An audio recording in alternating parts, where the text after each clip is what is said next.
Programme में एक बार फिर खुशामदीद कहती हूँ नाज़रीन। आपको आज नौ मुंतखब वज़ीर आज़म ने कराची का दौरा किया है, लेकिन उससे पहले कराची को किस किस ने कहाँ कहाँ डेंट पहुँचाया है मैं अपने प्रोग्राम में उमूमन आप लोगों को बताती रहती हूँ। आज कराची को उबलते गटरों वाली आबादियों वाला शहर बनाने में बिल्डिंग कंट्रोल अथॉरिटी के साथ मास्टर प्लान डिपार्टमेंट का बड़ा अहम किरदार सामने आया है। मोहम्मद अली सोसाइटी जैसे पॉश इलाके हैं, यहाँ रिहायशी प्लॉट को खिलाफ ज़ाब्ता कमर्शियल में बदलकर इंफ्रास्ट्रक्चर को तबाह करने की कोशिश की है। मास्टर प्लान डिपार्टमेंट की जानिब से ये एक बड़ी वारदात है जिस पर स्पेशल रिपोर्ट तैयार किया है अली हफीज ने 7 से 8 के लिए। देखिए,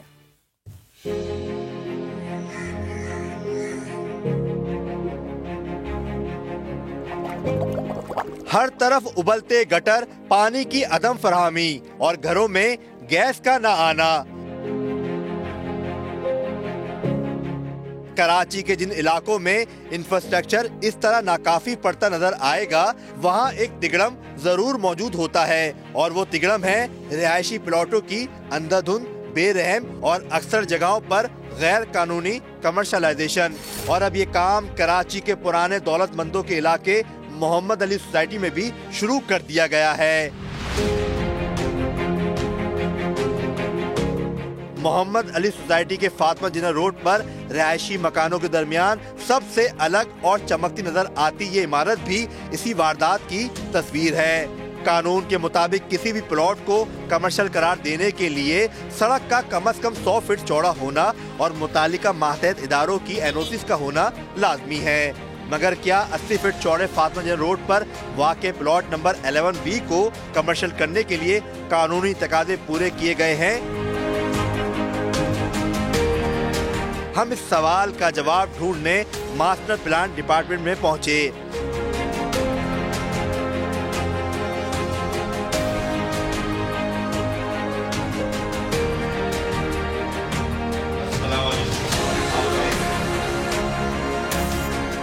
फाइलों को खंगाला तो मोहम्मद अली सोसाइटी की कोई एनओसी तो मौजूद ही नहीं थी, मगर इस प्लॉट को कमर्शियल करने के खिलाफ एतराज जरूर मौजूद था। समा ने सड़क की चौड़ाई और मातहत अथॉरिटीज के एनओसीज का सवाल किया तो मुतालिका अफसर का कहना था कि अगर ये शराइत पूरी किए बगैर प्लॉट नंबर 11B को कमर्शियल किया गया है तो ये गैर कानूनी है, जिसकी तहकीकात होनी चाहिए। अफसर का मेंबर है जुनेद मुकाती, उसके दौर में वो ये यूपी चेयरमैन था, उसने इतराब उठाया, बाकायदा लेटर लिखा मास्टर प्लान को कि जनाब वाला ये खुल्ला खिलाफ वर्जी कानून की। और उसके बाद जो है उस प्लाट के पड़ोसियों ने जो है वो कोर्ट में गए, तो मास्टर प्लान से कैसे अप्रूवल हो गई रिहायशी प्लॉट कमर्शियल करने की? नहीं, ये तो अब देखना पड़ेगा, इसकी पूरी इन्वेस्टिगेशन जैसे आप अभी मुझे कह रहे हो तो उसके हम देखेंगे कैसे भी जो होगा हम आपको बताएंगे। सोसाइटी एनओसी देगा, उसके बाद हमारे रिक्वायरमेंट पूरा करेगा, बड़ा रोड होगा जो काउंसिल के उस वक्त के जो रूल्स थे उसके तहत, उसके अलावा तो ये हो ही नहीं सकता। मास्टर प्लान तो लीगल फॉर्मेलिटीज़ को पूरा करने के बाद ही उसे कमर्शियल करेगी। अगर लीगल फॉर्मेलिटीज कमर्शियल नहीं होंगे तो कमर्शियल नहीं हो सकती, कानून है ये। अगर सोसाइटी ने एनओसी नहीं दी तो फिर कैसे हो गया मास्टर प्लान? तो इसकी इंक्वायरी होनी चाहिए प्रॉपर तरीके से, गलत तो गलत। मास्टर प्लान डिपार्टमेंट के इस अफसर ने मामले की छानबीन करने की यकीन दहानी कराते हुए कुछ वक्त मांगा। चंद हफ्ते बाद इसी अफसर ने करार दिया कि प्लॉट नंबर 11B फातिमा जिना रोड को कमर्शियल करने की तमाम शराइत पूरी हैं। ये कमर्शियल हुआ था तकरीबन 20/3/2017। रिहायशी से कमर्शियल लीगल पोजीशन ये होता है कि जो सोसाइटी होगी वो एनओसी देगा, उसके बाद फिर कंसर्न यूनियन काउंसिल देगा, उसके बाद KBTR 2002 के रूल के तहत उसको कमर्शियल किया जाएगा। उसके बाद इन्होंने दरख्वास्त दी, दरख्वास्त के बाद इसकी स्क्रूटनी हुई, इसके बाद तमाम लवाजमात जो आगे पीछे कितने फिट की रोड होनी चाहिए उन्होंने पूरे किए। उसके बाद हमारे उस वक्त के जो अफसरान थे उन्होंने इनकी कानूनी मंजूरी दी। इसका भी कहना है सोसाइटी का कि हमने कोई जो है एनओसी नहीं लिखी, हम तो खुद इसके खिलाफ जो है वो अदालत से रुजू कर बैठे हैं। अगर एनओसी नहीं दी होगी तो कैसे मंजूर किया जाता है? बगैर सोसाइटी के एनओसी के बाद कोई भी काम नहीं होता। समा के बार बार मांगने के बावजूद मास्टर प्लान डिपार्टमेंट का ये अफसर मोहम्मद अली सोसाइटी और यूनियन कमेटी के एनओसी पेश नहीं कर सका। समा प्लॉट नंबर 11B के कमर्शियल होने की गुत्थी सुलझाने मोहम्मद अली सोसाइटी के दफ्तर पहुंचा तो पता चला कि सोसाइटी ने न सिर्फ कोई एनओसी जारी नहीं की बल्कि प्लॉट नंबर 11B को कमर्शियल करने पर एतराज दाखिल करने के साथ अदालत से भी रुजू कर रखा है। में सबसे बड़ा इशू है वो है प्लॉट नंबर 11B का। बुनियादी तौर पर ये प्लॉट 1000 गज का था, उसके बाद इसमें 2 और प्लॉट्स जो बिल्कुल मुल्का थे उनको अमलगमेट करके इसको 3000 गज का प्लॉट कर लिया गया। अभी भी रेजिडेंशियल प्लॉट है, लेकिन इसको जो उनके ओनर्स थे और ओनर्स के जो अटर्नीज थे उन्होंने इसको कमर्शलाइजेशन अपने तौर से करा लिया है। गैर कानूनी है वो, सही है। बिल्कुल गैर कानूनी। आपका एतराज़ क्या है इस प्लॉट पे? इस पर हमारा एतराज़ ये कि रिहायशी पर्पस के लिए है और सोसाइटी ने इनको NOC नहीं दिया। मोहम्मद अली सोसाइटी की इंतजामिया प्लॉट नंबर 11B के मामले पर अदालत में जाने के साथ साथ इश्तिहारात के जरिए आवाम को भी खबरदार करती रही है। पहला इश्तिहार 1 अप्रैल 2021 को शाया हुआ, जिसमें आवाम को इस इमारत में दफातर और दुकानें खरीदने से खबरदार किया गया। 31 दिसंबर 2021 को शाया होने वाले दूसरे इश्तिहार में भी शहरियों को मुतनब्बे किया गया कि 11B में खरीदारी करने वाले नुकसान के जिम्मेदार खुद होंगे। मुतालिका यूनियन कमेटी भी प्लॉट नंबर 11B को NOC के बगैर कमर्शियल करने के खिलाफ वज़ीर आला सिंध, SBCA और वजारत हाउसिंग के साथ सुप्रीम कोर्ट से भी रुजू कर चुकी है। एक बड़ा स्कैंडल आया, नेशनल टावर 2 बन रहा है मौजूद सोसाइटी में, उस पर शिकायत की थी आपने, क्या मामला है? ये 11B के ख़िलाफ़ हमने कंप्लेन की थी। एक तो ये रेजिडेंशियल प्लॉट है और रेजिडेंशियल प्लॉट है और इसके साथ जो गली लगती है वो 40 फीट की है, जबकि रूल है मास्टर प्लान का कि 100 फीट से कम रोड पर वो कमर्शियल होगा ही नहीं। लेकिन ये गैर कानूनी तामीरात है, 100% गैर कानूनी है। सुप्रीम कोर्ट ऑफ पाकिस्तान को भी लिखा है, मोहम्मद अली सोसाइटी ने भी लिखा है और मैंने भी लिखा है। साबिक एडमिनिस्ट्रेटर कराची रऊफ अख्तर फारूकी ने NOC के बगैर कमर्शियल करने को गैर कानूनी और 100 फीट से कम चौड़ी सड़क की शर्त पूरी न करने को इलाके के इंफ्रास्ट्रक्चर के लिए तबाहकुन करार दिया है। कन्वर्जन करना कोई छोटी बात, ये मामूली बात नहीं होती कि इसमें आप पूरा इंफ्रास्ट्रक्चर बदल रहे हो, पूरे शहर का, उस इलाके का।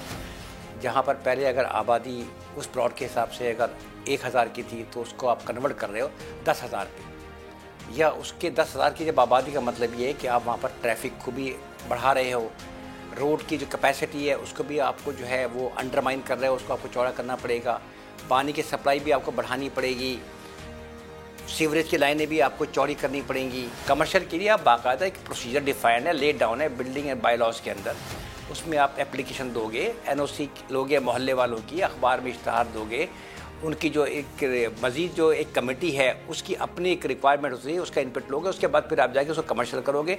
और अगर बात होती है कि 100 फुट से कम की, तो सवाल ही पैदा नहीं होता है। जो भी इसको अगर कम से करता है तो यकीनन वो एक इलीगल एक्ट होगा टूवर्ड्स अथॉरिटी।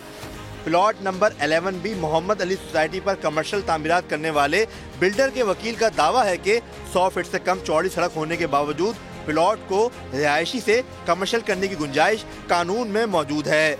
ये प्लॉट जब कन्वर्ट हुआ है तो कानून इजाज़त देता था कि आपकी रोड अगर 80 फुट की है तो आप अपने प्लॉट में से 20 फुट मजीद दे के 80+20 करके जो है आप कन्वर्ट करा सकते हैं।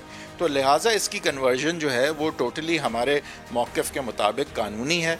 उनका मौक़िफ़ ये है कि आप 80+20 करके 100 पूरे नहीं कर सकते। हमारा मौक़िफ़ ये है कि नहीं, जब हमने ये हमारा जब अप्रूवल हुआ है तो कानून में तरमीम आ चुकी थी और 100 फुट की रिक्वायरमेंट जो है वो तब्दील होके 80+20 हो गई थी, लिहाजा ये कन्वर्जन कानूनी है।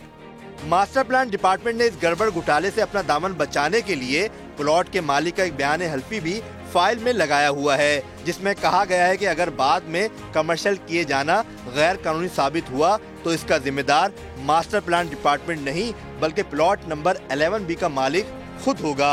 मगर साबिक एडमिनिस्ट्रेटर कराची रऊफ अख्तर फारूकी ने कहा है कि मास्टर प्लान डिपार्टमेंट इस तरह के शोबदेबाजी से बरी जमा नहीं हो सकता। देखिए, बिल्डर तो प्ले करेगा, वो तो हर आदमी जो है वो फ़ायदा लेने की कोशिश करता है, उसको फ़ायदा दे रहे हो तो लेगा ना। वो अदारा अगर अपने ही रूल्स के मुताबिक ना करे और उसमें डेविएट करे तो फिर जिम्मेदारी अदारों पर ही आती है। तो मास्टर प्लान भी उन्हीं की जिम्मेदारी आती है जो अदारों में बैठे हैं। अगर हम किसी को स्टैंप करके अदारा कोई दे दे 100 फुट से कम के रोड के ऊपर, तो वहाँ जिम्मेदारी जो है फिर वो यकीनन वो उस पर जाएगी जिसने वो उस प्लॉट को कन्वर्ट किया है, कमर्शियल किया है 100 फुट से कम की रोड।